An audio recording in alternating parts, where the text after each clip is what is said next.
As we get to the end of the class, we only have a few projects left. So I'd like to show you some prints that I've collected. One of the things I do when I travel is I tend to collect small pots because I am a potter, but I'm also a printmaker. And so I love to collect prints because they are affordable. And also they're fairly easy to pack up and bring home. So this is a this is a printmaker from Nova Scotia. His name is Bob Hainstock. And so this is one of his prints. If you know anything about Nova Scotia, the Bay of Fundy has these huge tidal swells, and so it'll drop, 14 feet of water, and all of a sudden all their boats are sitting on top of the dirt, the mud, the rocks, whatever.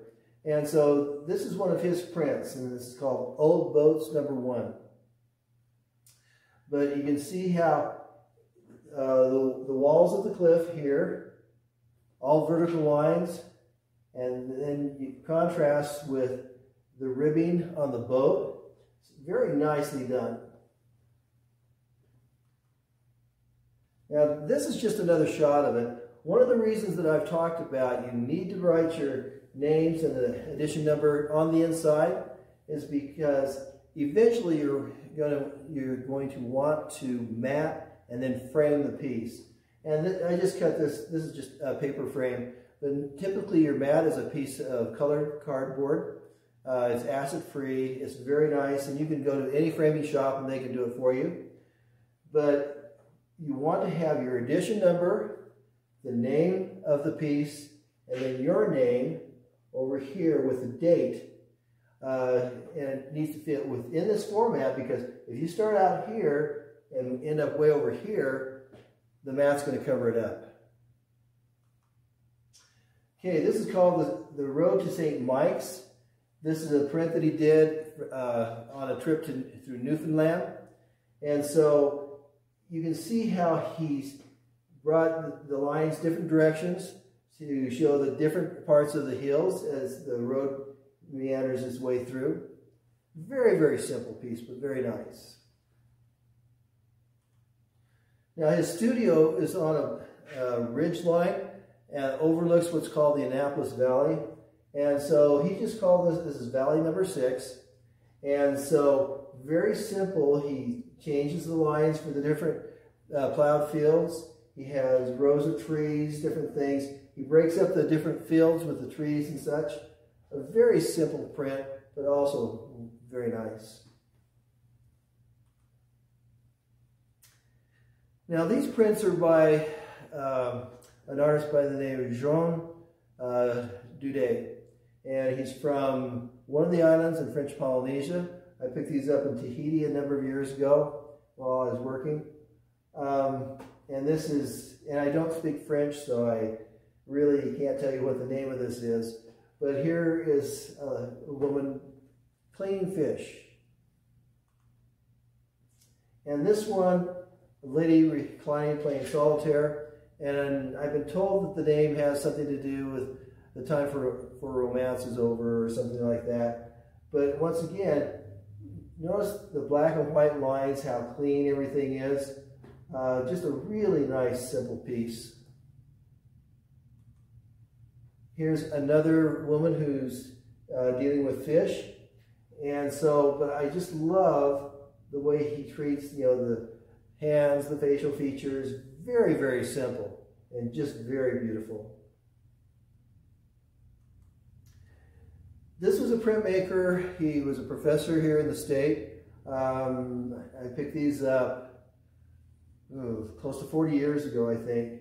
And so but his name was Roman Andrus. But look how simple this little goat is.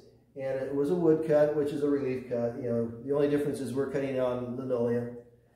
But he gets all these beautiful lines, kind of giving you the feel for the texture of the fur. Okay, very simple. And this is kind of a stylized design of a horse. Once again, just a simple relief print. And so this project is your next to the last project, and it is your 6x6 format, so we were working within a square format again. If we go back to this, even though it's not quite square, you can see how well it works into a square format. It's the reason I put the mat on it. So you can see that this is basically, something that you could do with your 6x6. So the 6x6 soft cut, once again, you're going to be printing on paper that's either 9x9 or 8x9, depending on what you happen to have in your portfolio. And so your goal is to come up with something that is really nice. By this time, you should be producing prints that you would want to do a full edition of, 10, 12, 20, whatever it might be, that are nice enough that you'd want to frame for yourself, and also things that you could give away to friends and relatives. And so don't think of it as, oh, I'll whip this out and see how fast I can get done with this class. Think of it as, what can I do to produce a piece of art that I will really be proud of? And so that's your goal. Think about balance, think about contrast, think about rhythm, all these different things that help you create a very nice piece of art. Think about focal point. Think about how your eye is going to move through this piece. Okay? And so come up with a good design. It's getting to the end. Do something that you'll be really proud of.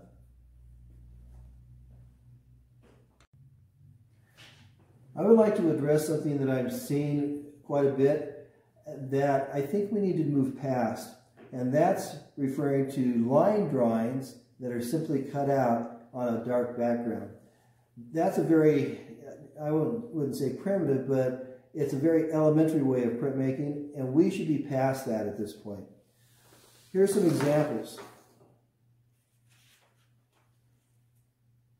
Okay?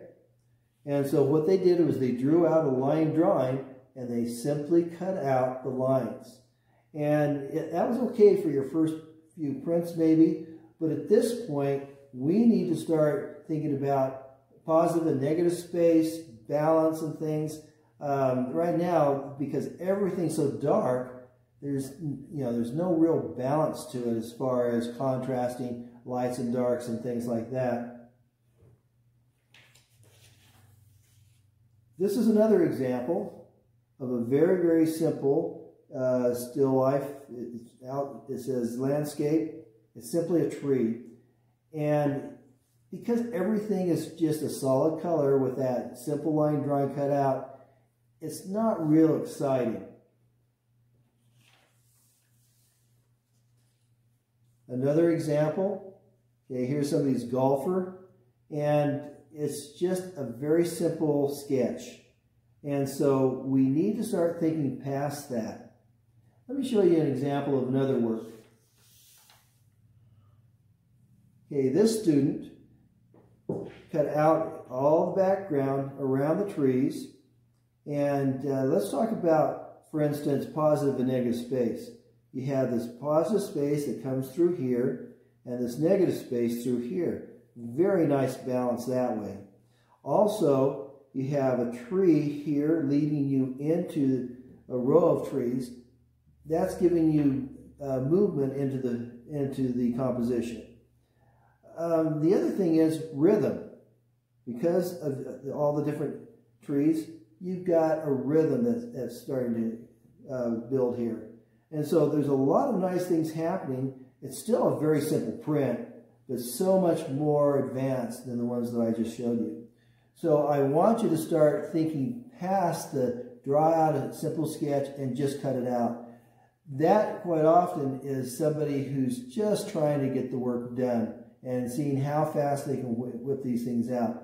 I want you to start thinking a little bit more advanced. Start thinking about all the different elements of design. Start working those in, and don't have just a dark print with a few lines cut out.